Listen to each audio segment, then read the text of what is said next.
So let me ask. Hello. Hello. Hello. Hello. Every Rush song. Hello, Fritz.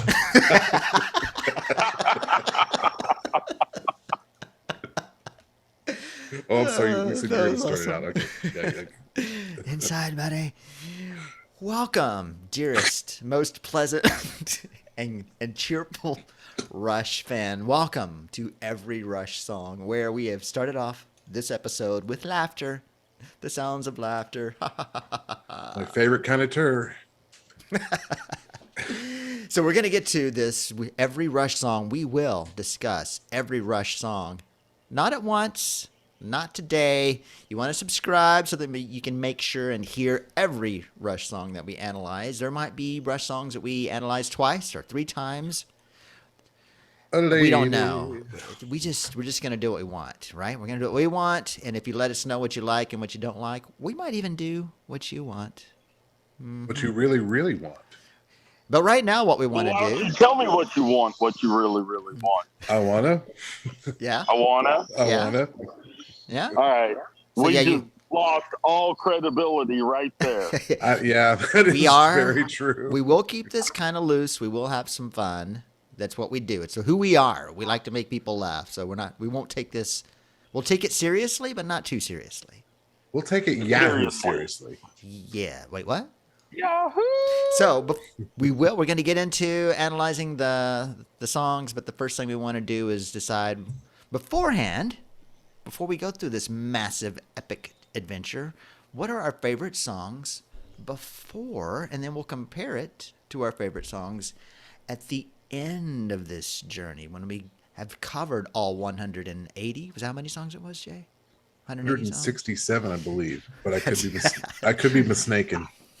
I guess it's going to depend on, are we going to include the first album? Are we going to include live albums? All that kind of thing. We'll get to that. Yeah. Well, let me just say. All 195. I don't want to be the one that sucks up to everybody like I did in the last one, but I just want to say, Shane, it was a genius idea that you had here to discuss our favorites. And then as we go along, see how it changes, or if it doesn't change, we don't know. Once we get through all 160,000 songs that Rush wrote. Well, thank you very much. Yeah, Jay and I have another podcast called Beer Thursday, and our friend Tim here, the greatest drummer on this podcast, was on Beer Thursday once, and we talked about Rush. Jay and Tim each ranked the Rush albums, and I don't know, I'll include a link to that. I don't remember what round number it was. We'll include a link to that in the show notes. But today we're just going to spend like 20 minutes, I don't know, discussing our favorite Rush songs, not in any order, just whatever comes to mind over the next 20 seconds, starting right now. Over the next 20 seconds. This is going to be an awfully short 20 minutes. Short episode. Man, I wish we were editing because I really meant minutes. Okay, Who wants to go first? I say Jay. Jay? Oh. Off the top of your head, which one of your favorites? One of my favorites off the top of my head, which is on the top of my body, which is The Trees is one of my favorites. Wrong. Huh. How is that wrong? I don't know. I just like. I don't know. I just love the trees. I love the message behind it. The completely non-political message. I say with tongue in cheek, if you could see me, but I just think it's a great song. It's catchy, little ditty about trees and oaks, and there's unrest in the forest. There's treble with the trees, like all about the bass. There's trouble with the trees. I have a funny story about the trees. You know, Neil Peart, he has a lot of drum parts that even though they're done in 4/4 time, they sound kind of groovy and danceable. And I remember I had this job at a 7-Eleven, and the Trees was playing, and my manager at the 7-Eleven was there at the time, and she was trying to dance to the Trees, but the time signature kept throwing her off. And I'm just cracking up. And I felt awful for her. I'm pretty sure you can throw out a hip like that. you can, It's and I'm pretty sure dangerous. that Rush invented new time signatures just to mess with people because, I mean, just their rock is very progressive. There's got to be a word for that, but it's progressive for sure. Maybe we'll research it. We'll Google. Well, yeah. Tim? So Tim, you have a Nope, song? I'm going last on Oh, you all want to go of last? Okay. Yes, do you 'cause want me to go ahead? I got to prove y'all wrong. Okay, then Okay. I guess that process of elimination. Okay. So Jay Dave? did his. So we're all gonna do one. Are we doing one at a time? Or are we Yeah, doing? we'll just go around in the circles. Okay. So I'm going to throw Freewill out there. Just because I Sorry. love the individualist, I mean, the lyrics about being an individual, about somewhere between science and faith, and not really subscribing to anything, not being, because I think the news lately kind of shows that there's a level of commitment where it's not healthy and you're not really doing anyone any good. It's kind of an unhealthy obsession rather than a commitment to fighting for something. And then musically, it's just insane. The lead part on it, the guitar solo, where they're all three pretty much playing a solo at the same time, yet it somehow fits together. And then all of a sudden just kind of come together at that last, each of us is out of a part. It's just, I just get chills. I still get chills 40-something years later listening to Freewill. Well, that was very succinct. I feel like an idiot for the way I talked about the trees. No. But in summary, you like the way they came together at the end. Yes, the way that it. Tim, can you? Yes, I'm going to prove both of y'all Can wrong. you keep it PG? I'll try to keep it PG. Shouldn't have said that. While you posers, you gotta go back to when Rush was really Rush and rock and blah blah blah blah. The song, now they only did it on 2 tours, which that was sad to me. And they might have brought it back during the R40 tour. I know they didn't where I saw them at, but it's from the greatness of the Vapor Trails album. Ooh. The song is called Earthshine. Yeah. It's got that really nice grungy heavy guitar intro.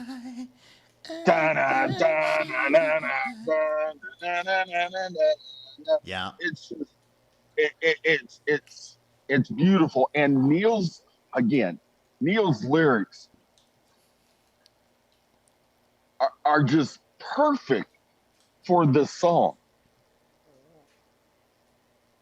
The part where he says, "My borrowed face and my third hand grace only reflect your glory."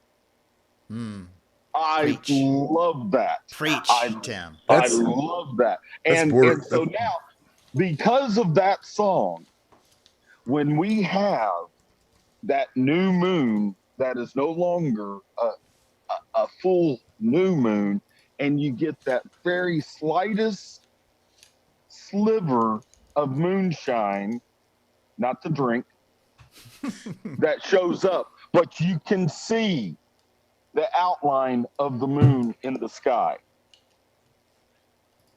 That song makes me look at the moon that way. It's to me that song is I can't get tired of that song. Next full moon. That's my thing. I'm breaking that out. That song was trails. inspired by a real natural phenomenon. About reflected light on the moon, right? From Earth's surface in the cloud. Yes, but the way that lyric you described it all was borderline religious. It was borderline. Yes, talking about God, which is a little weird. Yeah. For Neil Peart, but when you take a look at a lot of his songs, You know, you could take some modern day Christian theology to it. You know, um, another song from that album, and this is up there, but it's not in my list. But it's a song called "Sweet Mirror," and that song to me, that I don't think it was, because as far as I know, Neil never went against his atheist faith. Okay, it is a faith, but I you mean, take a listen to the lyrics and what he's talking about going through. You know, he wasn't searching for an angel or a god, but he's going through tough times, and you know, life was the miracle. You know, that's what that song is talking about. You got to really dive into it and listen. But he's done that. But Earthshine, man, it rocks my ass. and that was the first album, right? That they came back with after he had after Right. he came back He after lost his daughter and his wife. Yes. yeah, yeah. Yeah. Now, admittedly, I never listened to Vapor Trails before they remixed it and remastered it. What did you think of it, Tim? When I guess when it first came out and it had some kind of mixing or mastering issues, was it as bad as? Look, I had just gone through 5 years of no rush. Oh, So so it didn't matter. when Vapor Trails came out, I wasn't going, golly. I mean, I think these could be really good songs, but the mixing is horrible. I hear a little bit of a difference, but Okay, just curious. okay, yeah, Since you brought up Vapor Trail, I didn't. I guess I knew you liked Vapor Trails. I didn't expect that to come up with our favorite. So that's yeah. Thank you I for love that album. bringing it current, Tim. Tim Current. That's your new nickname, Tim Current. Maybe not. Maybe not. No, Hey, I don't think so. On a side note, I'm looking at, of course, their last studio album was Clockwork Angels. I thought it was kind of funny and ironic. Well, not ironic, but kind of funny that the year that it came out was 2012. They missed 2112 by 100 years, but Wow, just 100 more years, and they could have been so close. yeah, they're so close. So close. Well, that was a great story. Yeah, Fortunately, we ran out of time. Now, so Man. the other one, I think I'd mentioned in the previous episode how when I was introduced to Rush, it was because of wrestling. I would like to And point out that Jay is having this conversation while his lovely, kind dog is eating his hand. yes, my dog is eating my hand. Sorry, interrupt. We're fighting over a bone, and he is winning. But in life, really like that, Yes. With a dog a bone. But I'm gonna have to put. I mean, it's a popular and probably, arguably one of their most famous one. But that would be Tom Sawyer. I love Tom Sawyer. It just, you hear that, and I think we mentioned in the last, or one of you mentioned, and just the opening, just the way it starts out, it's just badass, and it is badass. I think of wrestling when I hear it, but I think of, the lyrics are, the modern day warrior, mean stride, today's Tom Sawyer, mean pride. It's what's it about?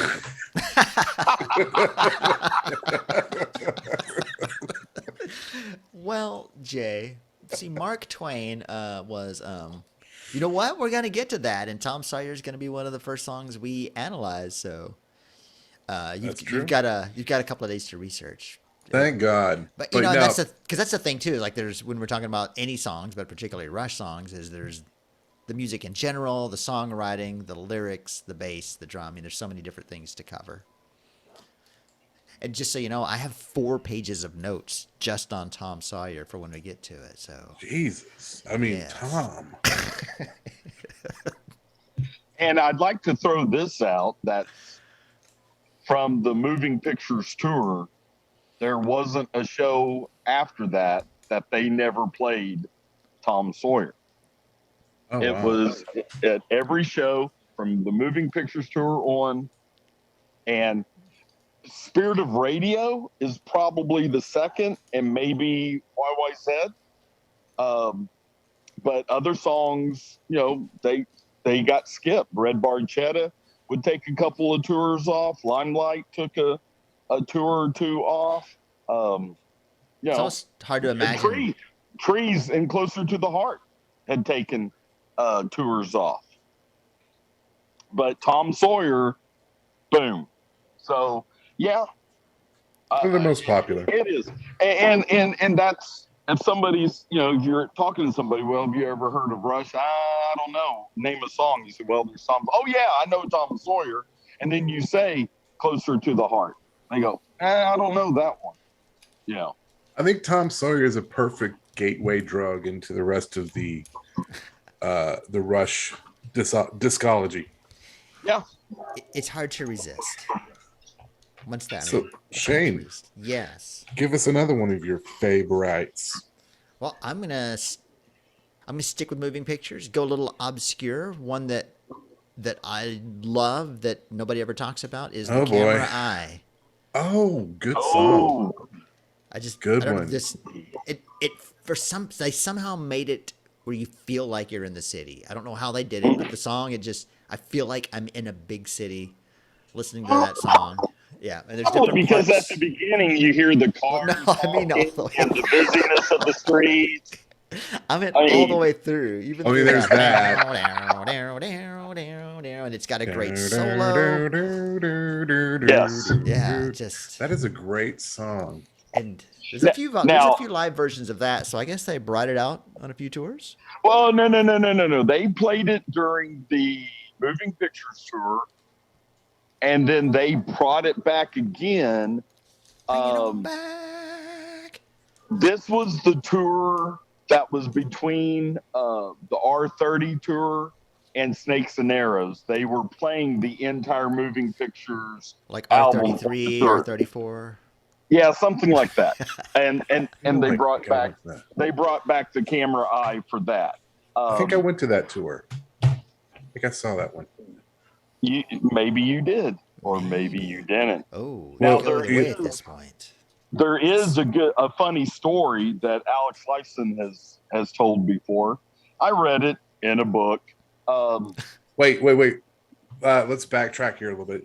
You read it, or you read? You read it like words? I read it in pages. Wow. Yes. Wow, I didn't know Tim did that. That is impressive, sir. It's very rare. But he was talking about he was having to lay down the tracks for the guitar solo in The Camera Eye, and he just wasn't inspired. So he decided to take a break, and he had walked outside of the Le Studio building, and he said there was a beautiful moon that night, and he was just soaking up that rich Canadian air, and the moon was just beautiful. And then the next thing he knew, a bunch of clouds came in, covered up the moon. He said, to hell with it. And he went in and laid down the track. I love it. So I was reading that I won't reveal my sources, that the song The Camera Eye is comprised of two movements. Yes. One is New York City and one is London. Yes. Yeah. I did not know that until I read it. Yes. And The Camera Eye. New Yorkers. The Camera Eye would be the last of their, I don't know if you want to call it epic. I was thinking epic. Lengthy song. Yeah. It was over 10 minutes, or just over 10 minutes. Yep. Yeah, that was the last one. No. Good choice. Very Shane? good choice, Shane. Shadrach. Shadrach. Yeah. Good choice, Shadrach. Yeah. Tim, Well, what you got? What What you got? What you got? What you got? Well, Tell us, Tim. I'm going to stay with Shane on moving pictures. Oh my You God. may never leave. An extreme Rush fan favorite that is part 3 of the Fear trilogy, Ooh. Witch Hunt. Hunt. Which Okay. one? Yes, All right. Witch Hunt. Easy. Part 3 of the Fear trilogy, and it was the first song of the Fear trilogy that they recorded. They did it backwards. What was the Fear trilogy? Well, Fear trilogy was 3 songs that they recorded. Well, I mean, I kind of got that idea because it's called a trilogy. But well, yeah. but there's 4 songs. But part 2 of the Fear trilogy was The Weapon, which was on their next album, Signals. And then part 1 of the Fear trilogy was on the album after Signals, Grace Under Pressure. Oh, I like that. The Enemy Within. I like that. I never knew that. That's a Now, little nice little fact there. Was there a part 4? Yes, there was a part 4. Oh, Yes. Tim There's is a part getting 4 of the hug. Fear trilogy. What would that be? Right. It was on the Vapor Trails album. Vapor There we Trails go. again. Man, Vapor Trails getting a lot of love tonight. Yes.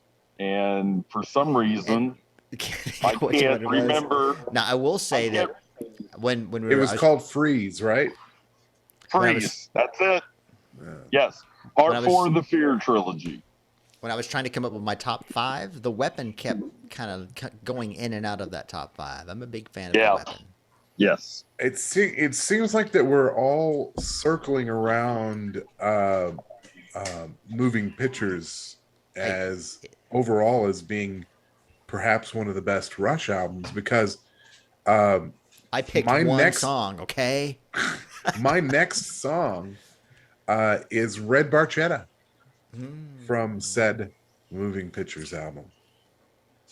You know, and why do I love Red? The song for you is about a car. This is called the Red Barchetta. But what a great song. Why is Red Barchetta important to you, Jay? What memories does it evoke? Well, I just love the way that it sounds and it's good and it makes me happy. And it's got music in it in words. That's deep. I think there's words. Yes. That's deep. That's And, really There's a few words. Yeah. And it's a great song. It's just a great song. I don't know why. Well, it's again, Words are it's hard. another. Well, it's a nice groove very cool. with some here and there time signature changes. Yeah. Now, one of the funniest things ever was listening to Red Barchetta. Shane, you were driving the equipment van, and I was in the passenger mobile on our way to New York.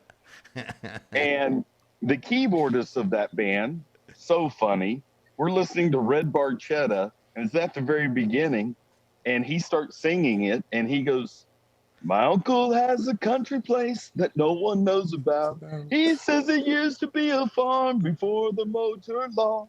Now on Sundays I lured the ice and hopped the turbine freight too far outside the wire where my wino uncle waits."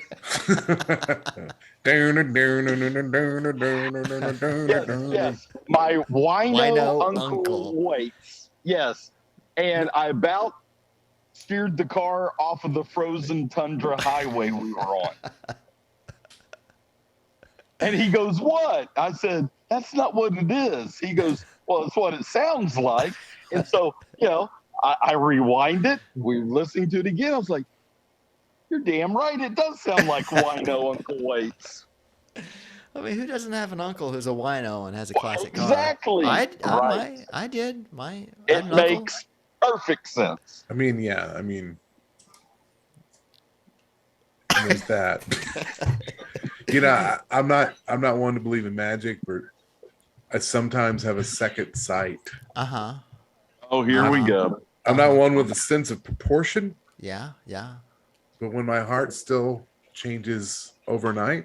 Yeah. All right, stop reading it off of your stupid computer, you moron. I don't remember words. Words are hard, Tim. Tim. Is that one of your words favorite? are hard. Words are hard. All right. So should I go earlier or later? Earlier or later? I don't know. You just go with your favorites. Doesn't matter. Yeah, Time. Doesn't matter. Stand still. Wrong. Sell out. Wrong. Sell out. Sell out.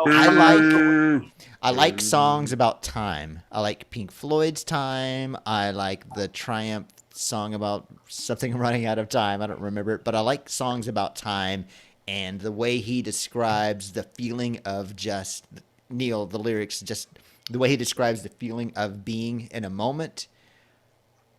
And then the I guess the point of the song wanting to extend that moment to me is just it's another song that gives me chills. Hadn't been out as long as Freewill, but another song that when I listened to it, I was just like, yeah, that's life right there. Just being in that moment, not worrying about anything else, and just wanting that moment to last forever. Yeah. Also, I like Amy Mann. Which I was going to bring up. That was a unique situation because that was the first for Rush. And what was it? That somebody sang with them. Exactly. Yeah. And their harmonies are good.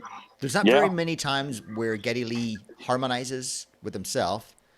But there's a few of them that I like, a few of them that I could have done without. But the harmonies with Amy Mann, I think, are really nice sounding. Not not Charlie Robinson, Natalie Main's good, but still good. Yeah. So I was gonna mention that my next favorite was La Vida Strangiato. Vida Loca. La Vida Loca. Living La Vida Strangiato. Oh yeah. Actually I'm altering that because I just remembered another song that I absolutely love. Something about the song really spoke to me. And that was or is Subdivisions off of the Signals. Oh yeah. Subdivisions. Yeah. I mean, the world is subdivisions, clicks. It's all, I like that. It speaks to me about shit. Oh no. Oh, I said a bad word. Oh boy. There's no editing, so we just have to cancel the podcast. Sorry, Rush fans. No, sorry. We get to analyze all the songs because Jay, gosh darn it, can't control his impulses. No, something about that song just speaks to me. I think about high school cliques in churches, cliques in just anywhere in society. In the high school halls. In the high school halls, in the shopping malls, Yeah. If you weren't cool, you were cast out. And it also talks about, you're a young kid, a young teenager, and your parents have decided what your future is going to be. And at that point, you have no clue what you want to do with your future. The future's pre-decided, Yeah. Now, do you think that song we all lived in that. Do you think it means more to us because it came out? I mean, it was like a junior high school kid, and it came out when we were in junior high and just described perfectly. I mean, it was exactly what we were living. But see, I think it speaks to every person at that age. My son had to do like this sort of poetry song report thing. You choose your poem, you choose lyrics from a song, you read it out to the class, and you discuss. And he chose Subdivisions. And his class was, they were all jaw dropped and wow, that was really, really deep. That's cool. Because it's and guess what? It also speaks not just to the dork or the unpopular kids, but that song also speaks to the popular kids. Yeah, for sure. You mentioned, Shane, about how you think maybe we identify with it because it came out when we're around that age. Honestly, I I reconnected. I guess I connected with that song only within the last 10 years or so, and it reminded me of those times. Mm-hmm. And I just, and then it reminded me of it. It's a timeless song because what they're talking about this song is stuff that people can universally relate to, I would say. Well, and the future pre-decided part. I've seen kids recently, and their parents have in mind that their kids are going to go to this school and have this career, and the kids, they're not comfortable or they're afraid to tell their parents, that's not really where I wanted to go to school. That's not really how I want to spend my life. But they're afraid to tell their parents that because their parents have these expectations that those are the footsteps that their kids are going to follow. And Yep. Neil, man, how did he know?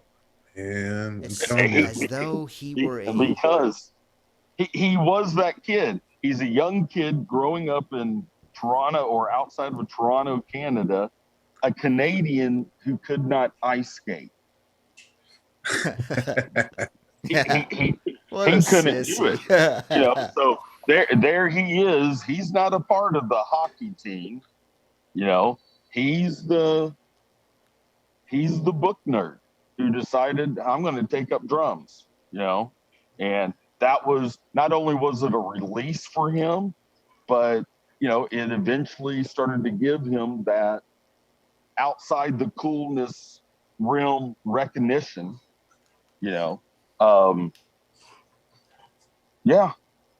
Awesome. Neil Peart. Neil Peart. Just and Tim, you and I have discussed it, but if you get the opportunity, dear sweet clean listener, if you get the opportunity to read a book by anyone in the Rush band, which I think there's only one guy who actually wrote a book, Neil Peart, his book Ghostwriter discusses his life after his daughter had died suddenly, and then his wife died a year later, and he just went out on the road on his motorcycle, and the way he paints a picture in these songs are the same way he paints a picture in the book, and I mean you feel like you're kind of riding along with him, right? And yeah, he's a fantastic writer. I'd like to read his other books. I think he has a couple more, right, Tim? Oh yeah. He's got a few more. Yeah, The Masked Rider. At some point, I want to talk about Clockwork Angels. Yeah, yeah, I do. All right, Tim. So, one more. Close us out. Bring it home. Well, Run around. I've only done 2. Y'all skipped me. Oh, we did. That's right. Chase did like 5 or 6. I don't know. It's just yeah, exactly. All right, Tim, go ahead. All right. So okay, one more. It's from. Sorry. Go ahead. Very interesting, Jay. Hold on, Tim. Jay's talking. Now, I hate y'all so much. That's fine. We love you. I loved it when they brought this song back on the Clockwork Angels tour from Power Windows. Can we pause just for a second? I don't want to pause the recording. Oops. I just want to pause Tim for a second. I love the way you build up to what you package it. It's sort of a tease. Yeah. It's sort of like sometimes it goes on a little long and you want to like, hey Tim, land the plane. But I just want to mention how much I like that, because you set a picture, a mood for us. And because Jay, I'm actually a Rush fan. Okay. I just threw that out there. Yeah, I don't disagree. So before I was so ridiculously interrupted, but I was very excited when they brought this song back, and that is from Power Windows, Middletown Dreams. Yeah, that's one I don't like. Really? No, I'm just kidding. No, I'm kidding. Tell me about that song. No. What speaks to you? Well, okay, what speaks to me, it's talking about, your average person Middletown, small town, whatever, that's got their dreams of their life being something more than what it is. You know, the middle-aged Madonna calls her neighbor on the phone. Day by day, the seasons pass, and they just leave her life alone because she's stuck. She's stuck. She's wishing to do more. The boy walks with his best friend through the fields of early May. They walk a while in silence, one close, one far away. But he'll be climbing on that bus, just him and his guitar, to blaze across the heavens like a brilliant shooting star. So 2 young boys, good friends, walking together, and one of them. So I always pictured it as they're probably farm boys, But this one guy, he plays guitar, and he saw a Rush video or a Kiss video, or he saw the Beatles on Ed Sullivan, and that's what he wanted to do. That was his dream. And besides the music and everything else, it's just a great song. I just love it. Just speaks to me.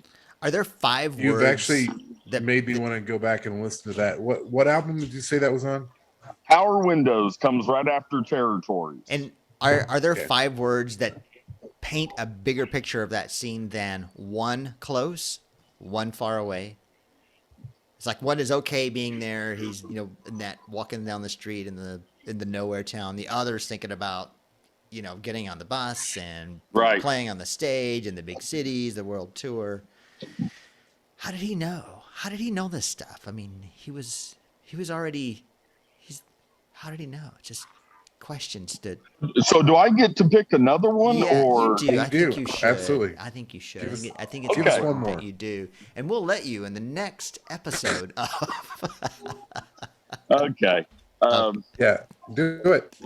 My next one would be a greatness, and I'd never seen them play this one live until they brought it back for the R40, and that is Jacob's Ladder. Oh. All about thunderstorms and boom, boom, boom. That was so awesome. The time signature changes. What time is that? That's just crazy. It's like 64th 8th time, and the 3 beats to 4 8s, and every time I see a storm coming on the horizon, yes, that's why I hear bum bum bum bum bum bum bum bum bum bum. Yes.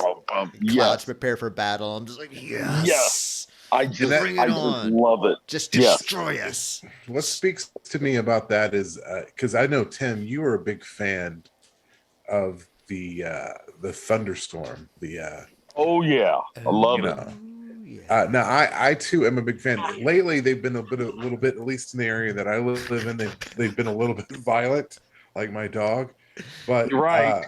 Eating your hand currently. How are you going to record with just one hand? I don't know, but I love the sound of a thunderstorm, and so now you made me want to listen to Jacob's Ladder again. Yes. See, son of a gun. That's why we do this, and I think we might have completely different favorites by the time it's all over. Like I know Jay is gonna love Here Again, even though he's probably not in complete support of talking about the first album. He's gonna fall in love with Here Again. It's doubtful, but I do want to add also, Tim, that I love the album cover for really for the album that Jacob's Ladder is on. I believe that is. Now, why is that? Oh dear Lord! There's something about it. It's like is it the storm, the thunderstorm? It feels. I don't know. There's just something it's just really help me out here, Dave. Good. It's good. It's good. Exciting. So good. Yeah, that's what is that? Is that Permanent Waves? Yes, it's Permanent Waves, and the only thing you like about it is the girl on the cover. No, that is not true. I like the girl on the cover whose dress is flying up and you can see her panties. That's what I like. Oh, see, that's a completely different situation. Yeah, see, Yes, that's, it is. Okay. Yes. if you're going to get your facts out, get them out straight, sir. Well, gents, our 20-minute talk on our favorite few songs has almost turned into a 40-minute talk. So we just gotta cut it off and bring it back next time. I think that's a good idea. Yeah, and I have to say, I don't know. We're just recording the initial few episodes here. We have no idea if this is going to be 1 or 7 or what. So all we know is that eventually, if we haven't already, we're going to be analyzing every Rush song.